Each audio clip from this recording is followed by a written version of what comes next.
นี่ไปเอาผักหมักน้ำนมมาพี่น้องเอ้ยนี่ผักหมักน้ำนมผู้บางคนก็สิเอิ้นหมักละมุดลังแต่ละท้องถิ่นลังเทื่อก็เอิ้นหมักน้ำนมนี่ได้หมากมันก็ได้พี่น้องเอ้ยนี่หมากมันก็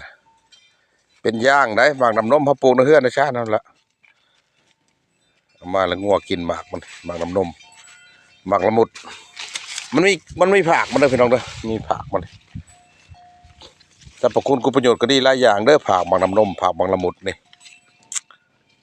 เป็นยาบำรุงร่างกายบำรุงสุขภาพเฮาเสียไปต้มกินก็ได้ตากแห้งแล้วไปต้มกินเด้อพี่น้องเด้อเอาไปต้มกินหรือไปบ้องเหล้าก็ได้เด้อผักหมากน้ำนมนี่เป็นยาบำรุงแท้ๆได้พี่น้องเอ้ยถ้าว่าท้องถิ่นได้มีก็หากินหาใช้เอามาต้มกินผู้ใดกินเหล้าได้ก็บ้องเหล้ากินเด้อพี่น้องเด้อประกอบกับยาตัวอื่นก็ได้เด้อผักหมากน้ำนมนี่เด้อ